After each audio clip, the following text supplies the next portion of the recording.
Que nous annoncent les journaux aujourd'hui?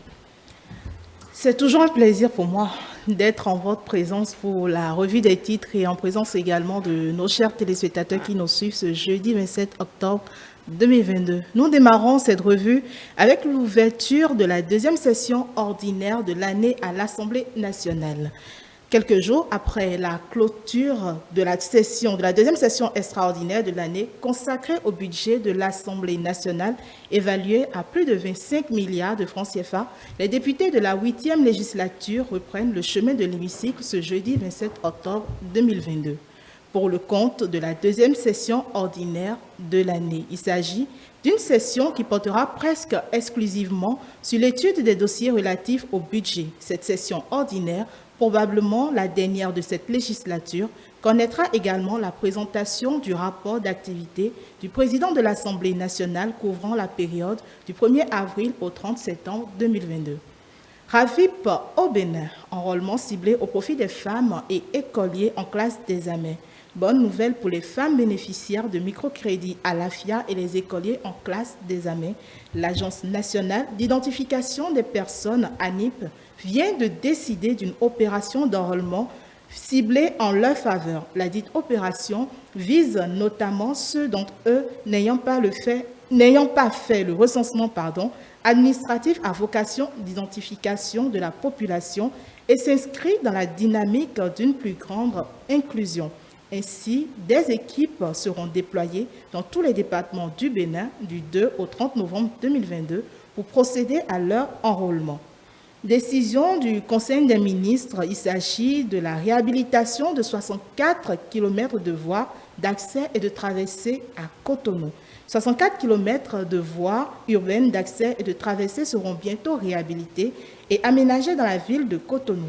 Telle est l'une des décisions prises ce mercredi par le Conseil des ministres. Il s'agit, selon le compte rendu de la séance, d'une mise aux normes dans les deux sens consistant en des travaux de reprise de chaussée des axes dont l'état de praticabilité n'offre plus le confort nécessaire et ne favorise pas une bonne mobilité des usagers.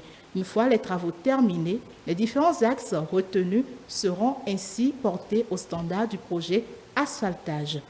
Le gouvernement autorise le recrutement de 100 auditeurs de justice. Il sera organisé dans les prochains jours un recrutement de 100 auditeurs de justice. Ainsi, on a décidé le gouvernement au cours de la séance du Conseil des ministres tenue ce mercredi 26 octobre 2022 sous la présidence du chef de l'État. Cette décision répond à la volonté de l'État béninois de satisfaire les besoins en personnel des services judiciaires, lesquels besoins se justifient par la nécessité d'animer des juridictions nouvellement créées et de renforcer les effectifs et celles déjà fonctionnelles pour plus de célérité et d'efficacité dans le traitement des dossiers. Les mesures de soutien retenues pour les 4 prochains mois, il s'agit de la cherté des produits de première nécessité au Bénin. Pour les 4 prochains mois, le gouvernement du Bénin décide de maintenir 3 mesures de soutien aux populations face à la flambée des prix des produits de grande consommation. Il s'agit du plafonnement du prix de la farine de blé à 28 500 francs CFA le sac de 50 kg sur toute l'étendue du territoire national, de la suspension de la perception de la TVA sur la farine de blé produite localement et du dédouanement de la farine de blé importée sur la valeur transactionnelle. Ces différentes mesures en vigueur depuis mars 2022 seront maintenues afin de soulager les populations béninoises. Et pour finir, parlons de la protestation contre la gestion du groupe MHI, les syndicats de la SBE, en sit-in mercredi prochain.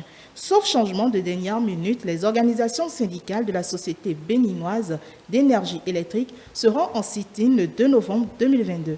Il sera organisé pour exiger de la part des autorités un plan urgent de correction des différentes situations que décrivent les travailleurs de la maison. La notification de cette résolution est faite au directeur général de la société le 14 octobre dernier, et ce, par le truchement d'une motion de protestation contre la gestion du groupe MHI.